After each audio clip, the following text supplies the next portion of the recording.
A strange series of events has led me to return to my hometown to work as a farmhand, the same job I had when I was 15. I know, it sounds like a particularly cruel setup for a Hallmark movie, but it's not all bad. This little revisiting of the past put me in mind to boot up one of my favorite first-person shooters, Tom Clancy's Rainbow Six Vegas. Developed by Ubisoft back when they made good games, it's a tactical shooter with a few very unique features. It primarily plays in first person, but with a robust third-person cover system. Plus, it heavily emphasizes squad movement and tactical maneuvering. It's to the point where nearly half the controls are related to your AI buddies. On the Xbox 360, if you had a headset, you could speak commands that would sometimes be recognized by your pet bots. It was a pretty neat gimmick. Most people played this on the Xbox 360, but mine doesn't work anymore, so I grabbed it on Steam and pretty quickly realized the game doesn't have built-in controller support for anything but a 360 gamepad. I don't have one, and it didn't recognize my Xbox One controller. This game in particular doesn't play very well with mouse and keyboard, as the controls were pretty intentionally designed around opening radial menus by holding buttons and then navigating the menus with a D-pad. Plus, I just like the element of clumsiness that controller aiming has over mouse aiming. It makes for more interesting firefights when you don't feel like you're just clicking checkboxes. Anyways, the first order of business is to go to Device Manager, figure out the hexadecimal vendor ID and product ID of your gamepad, convert it to a regular decimal value, then dig into the 4 joystick.ini files in the game directory and plug those values into the VID and PID slots, along with the useXinput equals true string. Yeah, well, those values worked for my wireless Xbox One controller, made wired via USB, but your mileage may vary.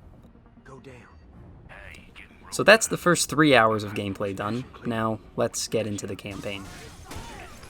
We play as Logan Keller, a recently promoted squad leader on the legendary Rainbow Six counterterrorism unit. We're in Mexico on a mission to apprehend Irina Morales, a terrorist working with human traffickers. There aren't any real cutscenes in this game. The story is mostly told via video snippets on our HUD, or as dialogue with our handler or other characters. On our first mission, we rappel out of a helicopter just before it's driven away by rocket fire. This serves as our tutorial. The game eases us into using the cover system. We hold the left trigger down to cling to the walls, and push the movement stick to skirt them, or to lean out and take shots. But we can also blind fire or throw grenades while stuck in.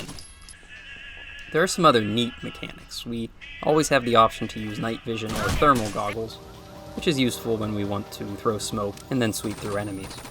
Being hit will give you a very aggressive filter on your screen.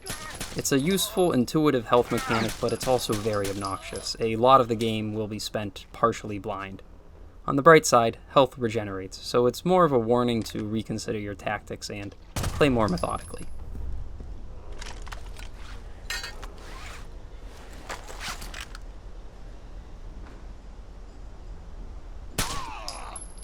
After navigating the alleyways and taking out a few locals, we regroup with our team, Gabriel and Khan. Glad you made it, Keller. I thought you took a hitter off the chopper back there. And failed his first assignment as team command? I doubt it. Don't get attached.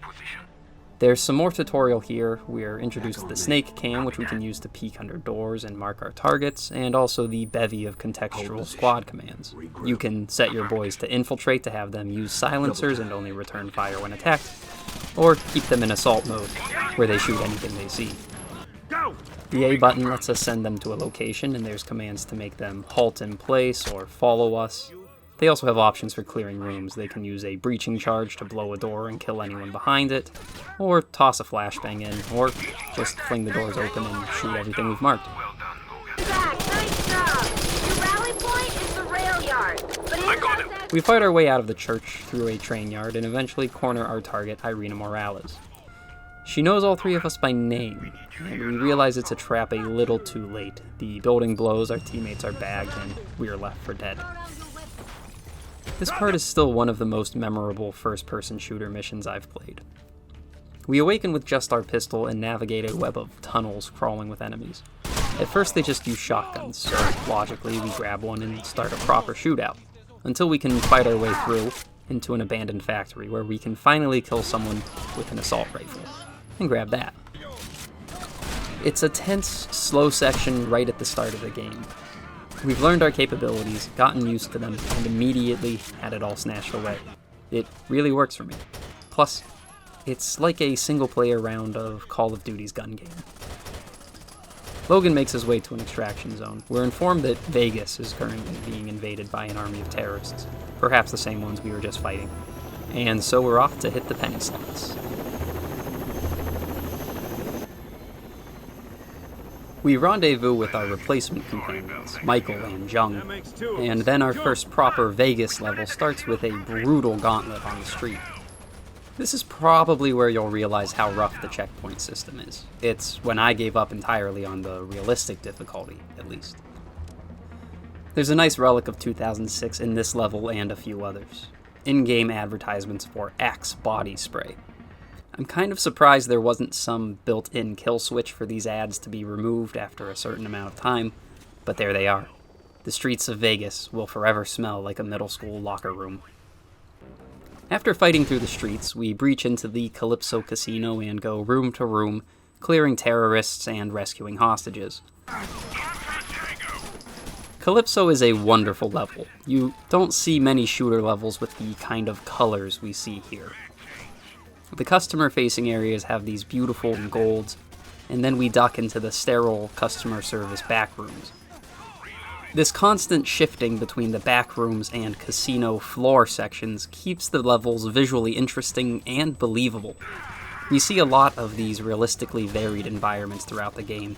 It's something of a stylistic hallmark of both Rainbow Six Vegas games. It's also worth noting that every gun is immediately available from the equipment boxes. All of the guns in this game are useful, although some, like the automatic Glock and auto shotgun, are a bit more useful than others. They're all fun to play around with, and it's hard for me to pick a favorite.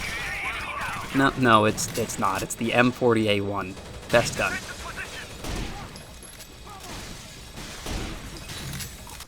I tried to use a variety of guns while recording, and they're all pretty fun.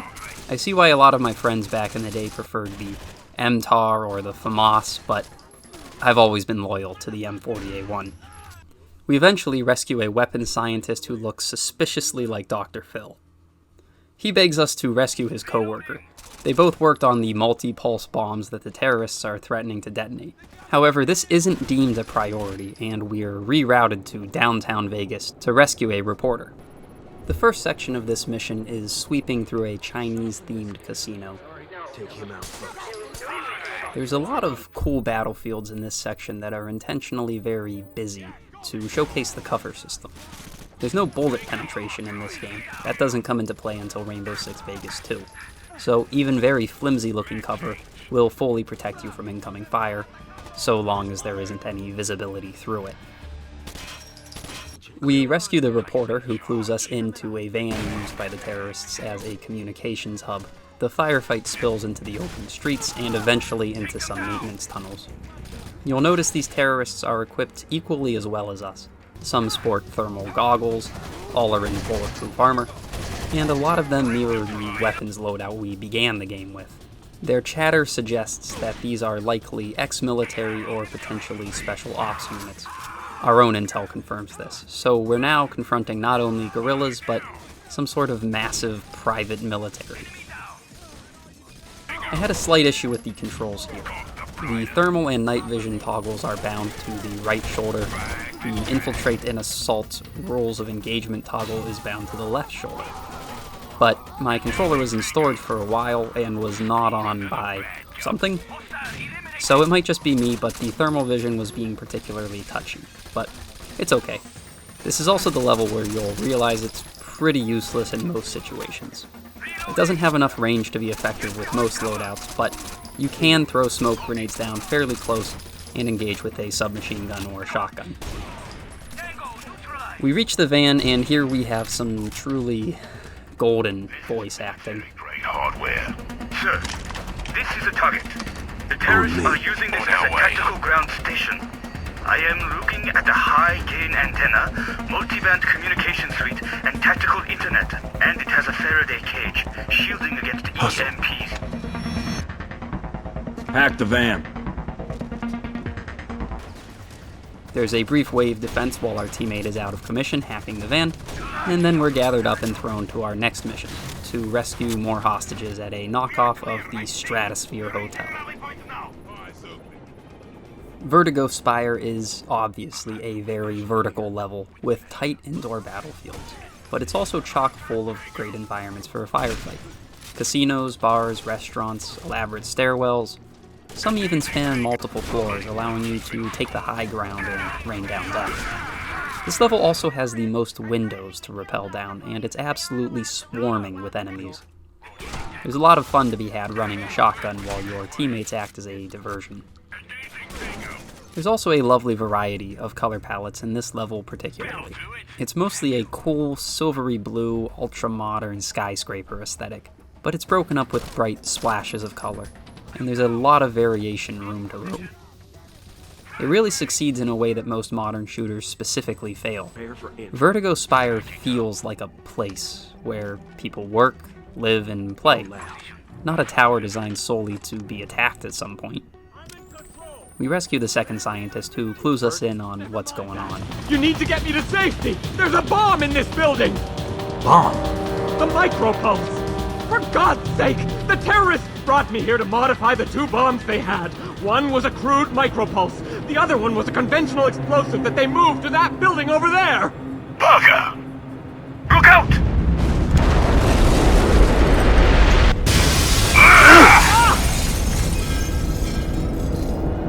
Where's the MPB? In the bar. And then we're off to disarm the multi-pulse bomb. We've got a few more floors to clear, and then the actual disarming is, well, it isn't much of anything. After that, we exfil back to the helicopter, where we get some of that classic Tom Clancy overtext. Where are Con and Gabe? I know that. The world doesn't appreciate men like you. Direct, no nonsense. Irish Catholic. Irina reveals she still has our companions hostage, and pretty much double dog dares us to come chase after her at Dante's casino. So away we go.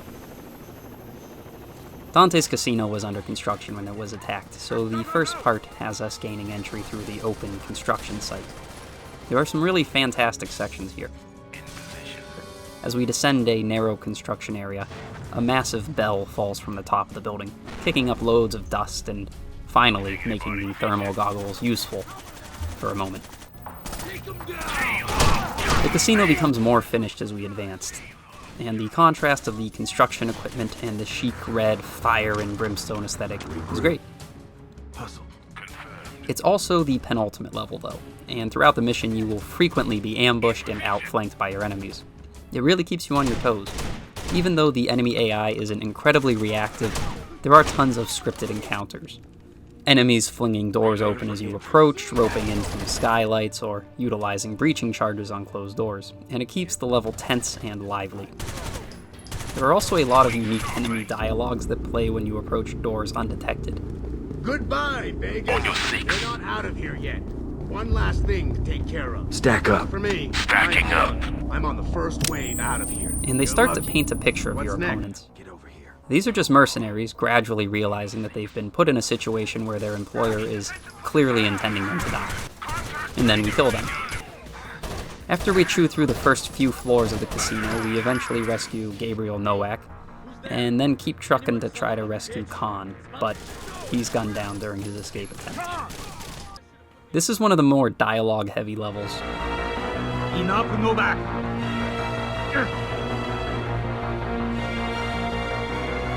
Where were you? I wouldn't have left you behind, Keller. Hey, I didn't leave you behind. I barely got out myself. Stop acting like a goddamn rookie and tell me where Con is. Even with the music set fairly low, it noticeably drowns out a lot of the speech in-game.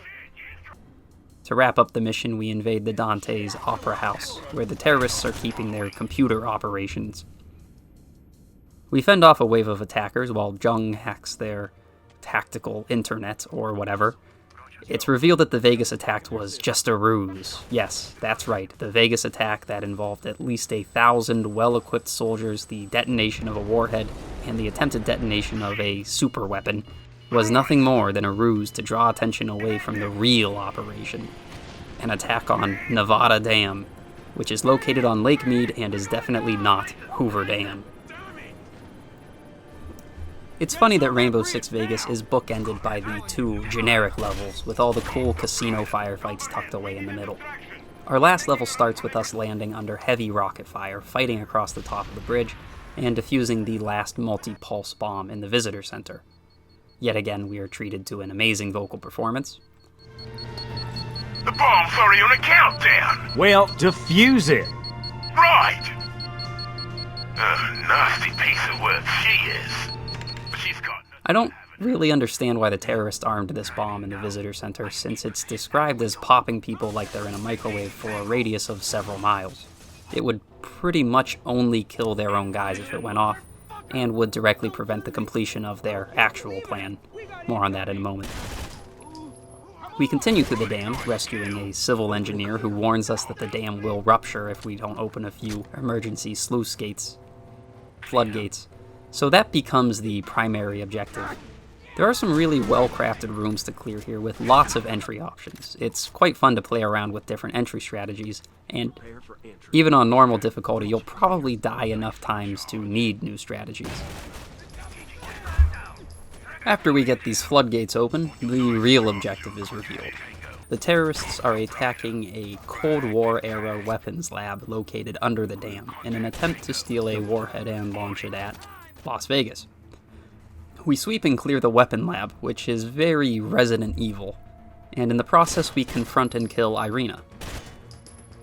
Finally, we track down the missile, primed and ready to fire, pacify the area, pop C4 on the missile and blow it in midair. Mission accomplished. As we clear the rest of the dam, our old pal Gabriel Nowak calls in and reveals he was the mole who sold the team out to Irina in the first place. He's hijacked our X-Girl chopper and is flying into the sunset. There's two endings here. Either he gets away or you fire on the helicopter until it crashes into the lake. Either way, the credits voiceover describes the helicopter dredged from the lake with only one body found. And then the game ends with a big "to be continued." It's a pretty flat ending, and that's usually the case with Rainbow Six stuff. This was just another day on the job, not a battle to end all battles. Pretty much every game with Tom Clancy's name on it has this kind of plot. Something I'd call tactic kitsch. The enemies of America are infinitely powerful, wealthy, and numerous, and hiring 1,000 mercenaries willing to attack a single city that's about to be hit by a missile is a perfectly sound operation. They can only be stopped by one good Catholic, with the dual superpowers of superb aim and good ol' American hard-working, straight-shooting, honest-to-gum common decency. Anyways, let's talk about the sound. There's some great music in this game. It's all vaguely electronica. Contact. Tango. And some of it is really pulse-pounding. Tango! With you. Shut up and listen. Sorry. Still nothing. I heard something. Just stay on your game.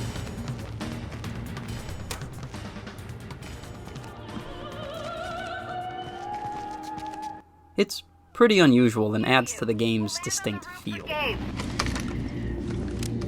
Come on! Following! Take him down! Hustle! In position! Go! Moving! Contact! There was always a suspicion in the multiplayer community that assault rifles set to single shot did more damage, probably because the single shot firing has a louder sound effect. Bingo! In position!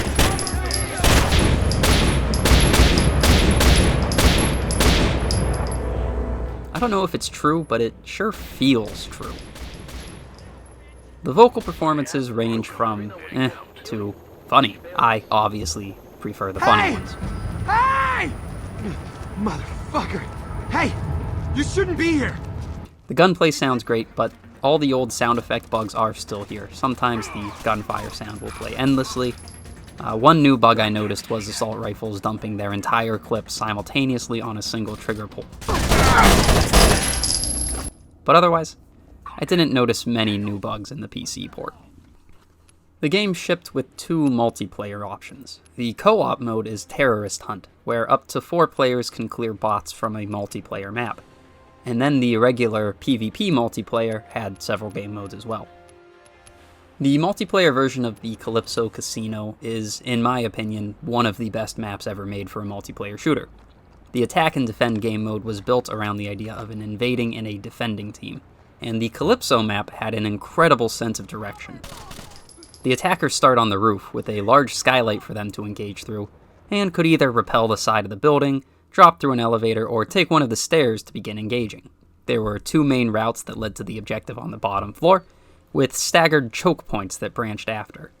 It was just a spectacular map that could play out 100 different ways depending on your teammates and enemies. I've probably spent more time on that map than I have in the last 4 Call of Duty games combined.